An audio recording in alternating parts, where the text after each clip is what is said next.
आप सभी श्रोता मित्रों को नमस्कार।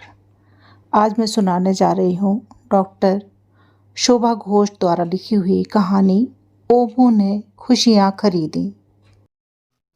देहरादून लौटते हुए काका ने ओमू को 10 रुपए थमाए। काका दफ्तर से किसी काम से ओमू के गांव आए थे और उसी के घर में उसके परिवार के साथ ठहरे हुए थे। उस दौरान ओमू ने उनकी खूब टहल की थी। उसने उन्हें गांव भर में घुमाया फिराया था, उनके छोटे-छोटे काम कर समय पर मदद की थी। काका को ओमू बहुत पसंद था। उन्होंने ओमू के पिता से ओमू को अपने साथ देहरादून चलने की बात भी की थी। काका ने कहा था कि वे ओमू को देहरादून के किसी अच्छे विद्यालय में भर्ती करा देंगे और उसके बाद कॉलेज भी भेजेंगे। काका संपन्न थे और उनकी कोई औलाद भी नहीं थी। ओमू के पिता गांव की ही पाठशाला में चौकीदार थे। उन्होंने नम्रता से परंतु दृढ़ होकर काका की बात का जवाब दिया था। बच्चे की चहकती आवाज और खिलखिलाती हंसी के बिना हमारा घर भला घर जैसा कहाँ रहेगा। नहीं नहीं, हम अपने बेटे के बिना नहीं रह पाएंगे। ओमू को इससे पहले खर्च करने के लिए 10 रुपए कभी नहीं मिले थे। माँ, काका ने मुझे 10 रुपए दिए, मैं इसका क्या करूं? अपने लिए कुछ अच्छा सा खरीद लो ओमू। अपने लिए कुछ अच्छा सा खरीदो ओमू। शायद तुम्हारे पिताजी रविवार को तुम्हें बाजार ले जाएं, वहां से कुछ खरीदने में तुम्हारी मदद करें। परंतु उसके पिता ने कहा, नहीं, उसे अपने लिए अपनी ही पसंद का कुछ खरीदने दो। यह उसका पैसा है और उसे जो मन हो वही खरीदना चाहिए। ओमू बहुत खुश था। वह जो चाहे खरीद सकता था और 10 रुपए तो बहुत होते हैं। वह एक पेंसिल खरीदेगा और एक रबड़ खरीदेगा, ठीक वैसा ही जैसा उसके दोस्त जीतू के पास है। उसे एक स्केल की भी जरूरत है। उसके पास स्केल नहीं था, इसलिए वह कभी बिल्कुल सीधी लकीरें नहीं खींच पाया। खुशी से लगभग नाचते हुए ओमू सड़क पर उछलते कूदते चल रहा था। 10 रुपए, वह धनवान था। उसने मन ही मन लोकप्रिय फिल्मी गीत की एक धुन गुनगुनाई। बाबूजी को फिल्मी गीत पसंद नहीं थे। अगर वे सुन लेते कि ओमो फिल्मी गीत गा रहा है तो नाराज होते थे। उनका कहना था कि हमेशा भजन गाने चाहिए।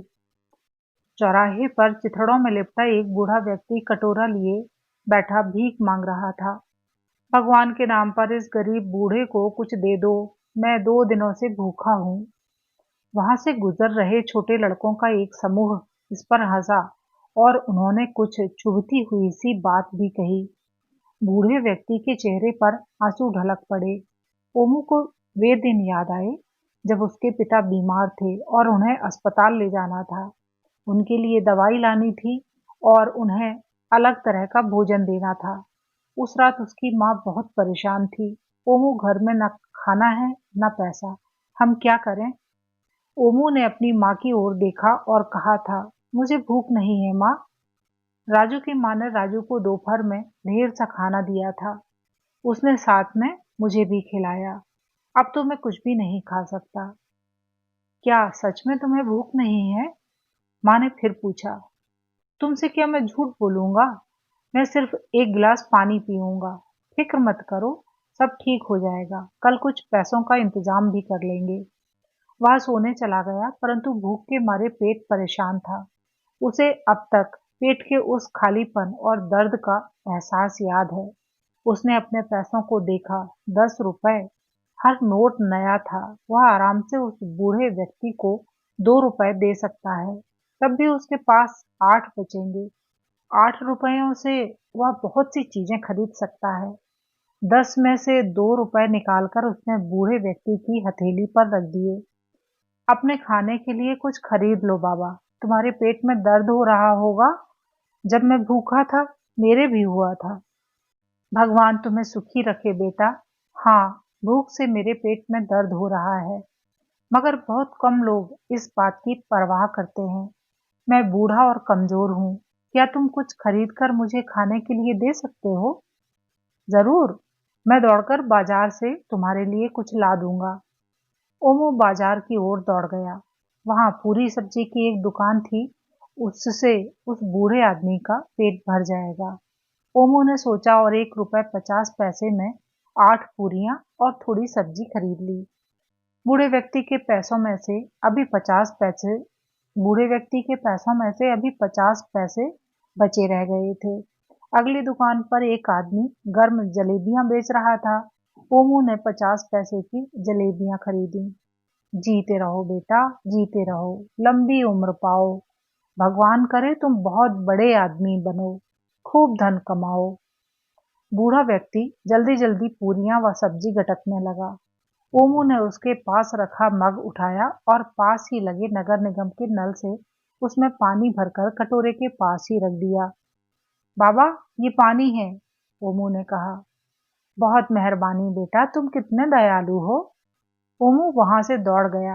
8 करारे नए नोट। उनका वह क्या करे। वह बाजार दौड़ जाए और अपनी पेंसिल रबड़ खरीद ले। वह और भी बहुत कुछ खरीद सकता है। उसने एक बार चारों ओर नजर दौड़ाई और बाकी चीजें खरीदने बाजार चल पड़ा। ओमू दोबारा अपनी प्यारी धुन गुनगुनाने लगा। तभी उसका दोस्त राजेंद्र उसके पास दौड़ता हुआ आया। वह रो रहा था। उसके गालों पर आंसू लगातार ढुलकते आ रहे थे।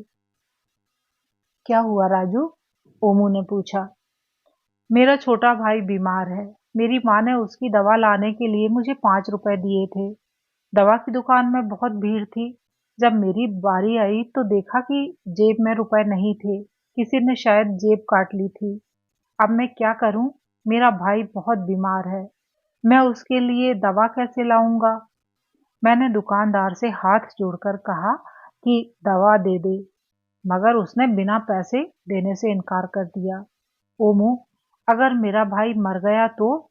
उसे बहुत तेज बुखार है और वह दर्द से कराह रहा है। ओमू ने अपनी जेब में करारे नोटों को महसूस किया। अपनी मनचाही सब चीजें वह खरीद पाएगा। मगर राजू का भाई तो बहुत छोटा था। वह बहुत बीमार भी होगा। उसके पिता भी तो अस्पताल में बीमार थे।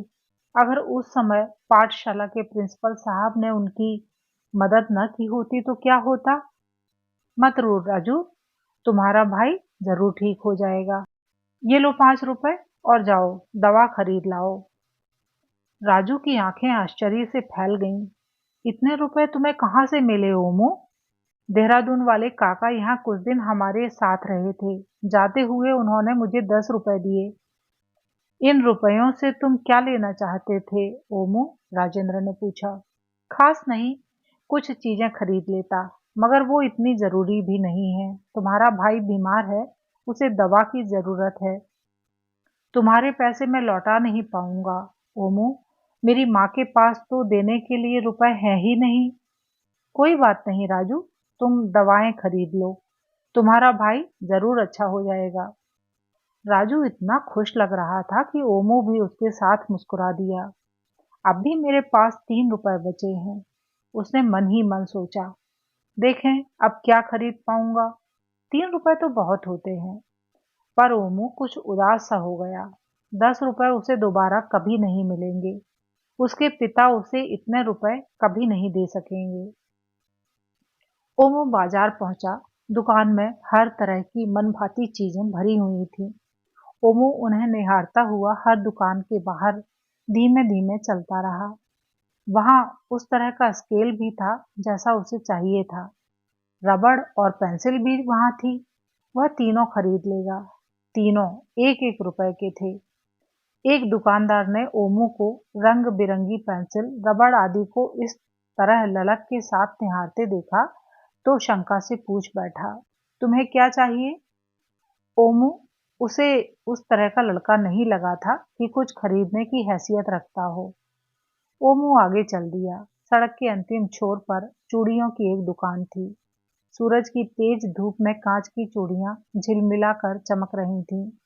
वे रंग बिरंगी और बेहद सुंदर थीं। उसकी माँ की कलाइयां सोनी थीं। काम करते हुए उनकी चूड़ियां चटक गई थीं और पैसे न होने के कारण नई चूड़ियां भी नहीं ली जा सकी थीं। दुकान में एक और हरे रंग की खूबसूरत चूड़ियां भी थीं जिन पर सुनहरी मीने का काम था। वे सचमुच बहुत सुंदर थीं। उसने अपनी माँ की कलाइयों में उन चूड़ियों के खनकने की कल्पना की। ये चूड़ियाँ कितने की हैं? 2 रुपए दर्जन। तुम इनका क्या करोगे? ये मैं अपनी माँ के लिए लूंगा, ओमू ने कहा। पर मेरे पास 3 रुपए हैं, जबकि मैं उनके लिए 2 दर्जन चूड़ियाँ लेना चाहता हूँ। मेरी माँ बहुत सुंदर है, ये चूड़ियाँ उनकी कलाइयों पर बहुत प्यारी लगेंगी। हाथ में 3 रुपए पकड़े हुए ओमू ने चूड़ियों को ललचाती नजरों से देखा। दुकानदार के मन में कुछ हुआ। उसने सुनहरी मीने की हरी चूड़ियों में से गिनकर 2 दर्जन निकाली। ये बड़ी हैं, अगर हाथ में नाप सही ना बैठे तो मैं इन्हें बदल दूंगा। ओमू ने वह छोटा सा पैकेट संभाला और घर की ओर दौड़ गया। चूड़ियां उसकी माँ के हाथ के नाप की ही रहीं। माँ, तुम कितनी अच्छी लग रही हो, ओमू ने खुश होकर कहा। माँ ने प्यार से उसे गले लगा लिया। और तुमने क्या खरीदा ओमू? अपने लिए तुमने क्या लिया? मैंने एक पल को ओमू ठहर गया, फिर पुलक कर बोला, मैंने खुशियां खरीदी। और वह दौड़ गया खेलने के लिए, अपना वही प्रिय धुन गुनगुनाते हुए। अभी आप सुन रहे थे डॉक्टर शोभा घोष द्वारा लिखी हुई कहानी ओमू ने खुशियां खरीदी। कहानी सुनने के लिए आपका धन्यवाद। नमस्कार।